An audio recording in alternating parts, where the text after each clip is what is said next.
శ్రీ మహావిష్ణువు యొక్క 6వ అవతారం పరశురాముడి అవతారం. పరశురాముడి జననాన్ని పరశురాముని జయంతిగా జరుపుకుంటారు. వైశాఖ మాసంలోని తృతీయ శుక్లపక్షం నాడు జమదగ్ని మహర్షికి రేణుకామాతకు పరశురాముడు జన్మించాడు. తమ రాజ్యంలోని ప్రజలను ఇబ్బంది పెడుతున్న క్రూరులైన క్షత్రియుల నుంచి ప్రజలకు విముక్తి కలిగించడానికి పరశురాముడి అవతారంలో శ్రీ మహావిష్ణువు జన్మిస్తాడు. తద్వారా ధర్మాన్ని కర్మని నిర్లక్ష్యం చేస్తున్న కఠినమైన క్షత్రియుల అంతు చూస్తాడు. శ్రీ మహావిష్ణువు అవతారమైన పరశురాముడికి మరణం లేదని పురాణాలు చెబుతున్నాయి. పరశురాముడు ఎప్పటికీ భూమిపైన తిరుగుతున్నాడని అంటున్నారు. ఈ కారణం వలన శ్రీరాముడు శ్రీకృష్ణుని స్తుతించినట్లే శ్రీ పరశురాముడిని కూడా భక్తి శ్రద్ధలతో భక్తులు పూజిస్తారు. పరశురాముడు కలికి అవతారం ఉద్భవించినప్పుడు భూమిపైకి వచ్చి అతనికి గురువుగా వ్యవహరిస్తాడని నమ్మకం. ఈ రోజు పరశురాముడికి చెందిన కొన్ని ఆసక్తికర విషయాలను తెలుసుకుందాం. పరశురాముడనే పేరుకు పరశు అనబడే గొడ్డలిని కలిగి ఉన్న రాముడు అనర్థం. పరశురాముడికి ఆయుధం గొడ్డలి. పరమశివుడు పరశురాముడికి ఈ గొడ్డలిని అందిస్తాడు. పరశురాముడి ఘోర తపస్సుకు మెచ్చి మహాశివుడు పరశురాముడికి గొడ్డలిని కానుకగా ఇస్తాడు. క్రూరమైన క్షత్రియుల నుంచి 21 సార్లు భూమికి విముక్తిని ప్రసాదించాడు పరశురాముడు. ఆ తర్వాత కశ్యప మహర్షి సహకారంతో యజ్ఞాలను నిర్వహించి భూమిని పొందాడు. అయితే భూమిని పరిపాలించేందుకు పరశురాముడు ఇష్టపడలేదు. అందువలన భూమిని కశ్యప మహర్షికి ఇచ్చేస్తాడు పరశురాముడు. పరశురాముడు తండ్రి ఆశ్రమం వద్ద నుంచి పవిత్రమైన దూడను కార్తవీర్య అనబడే రాజు దొంగలించినప్పుడు పరశురాముడిలో వినాశన ధోరణి మొదలైంది. ఆ దూడను రక్షించాలనుకున్న పరశురాముడు కార్తవీర్యుడితో పోరాడి అతడిని అంతమొందిస్తాడు. కార్తవీర్యుడి కుమారుడు తన తండ్రి మరణానికి కారణమైన వారిపై పగ తీర్చుకోవాలని భావిస్తాడు. అందువలన జమదగ్ని మహర్షిని వధిస్తాడు.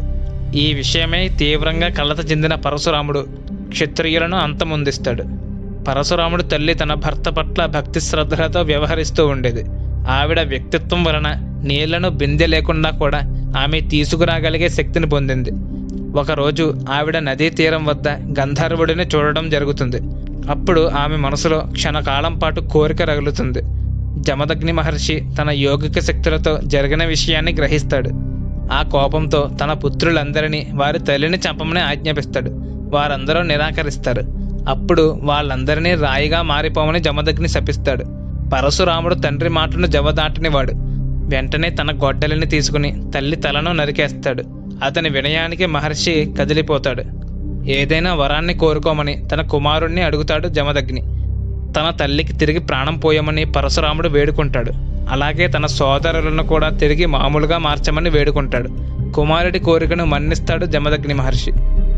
ఇక మరో విషయానికి వస్తే పరమశివుడికి పరశురాముడు గొప్ప భక్తుడు.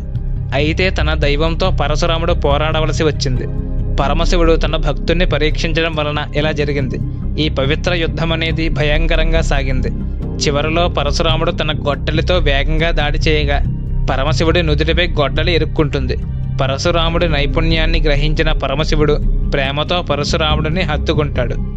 ఈ సంఘటనతో పరమశివుడి పేరు ఖండపరశుగా మారింది. ఇక మరో విషయానికి వస్తే కుంతిపుత్రుడైన కర్ణుడు పరశురాముడి చేత విద్యను అభ్యసించాలని కోరుకుంటాడు. అయితే క్షత్రియులకు విద్యను నేర్పకూడదని పరశురాముడు నిర్ణయించుకుంటాడు. అప్పుడు కర్ణుడు తనను బ్రాహ్మణుడిగా పరిచయం చేసుకుంటాడు. తాను క్షత్రియుడను కానని పరశురాముడితో చెప్తాడు. కొంతకాలం తర్వాత నిజం తెలుసుకున్న పరశురాముడు కోపంతో ఊగిపోతాడు. కర్ణుడు నేర్చుకున్న విద్యలేవి అవసరానికి ఉపయోగపడవని అబద్ధం చెప్పి నేర్చుకున్న విద్యలు పనికిరావని పరశురాముడు శపిస్తాడు. కురుక్షేత్ర యుద్ధంలో కర్ణుడు మరణించడానికి ఈ శాపమే కారణమైందని పురాణాలు చెబుతున్నాయి. పరశురాముడు ముక్కోపి అనే ప్రచారం ఉంది. అయితే ఆయన కోపానికి లోక కళ్యాణానికి ఎప్పుడూ సంబంధం ఉంటుందని పురాణాలు చెబుతున్నాయి. సో ఇది ఫ్రెండ్స్, పరశురాముడి గురించి కొన్ని ఆసక్తికరమైన విషయాలు. ఈ వీడియో నచ్చినట్టయితే లైక్ చేయండి. Thanks for watching.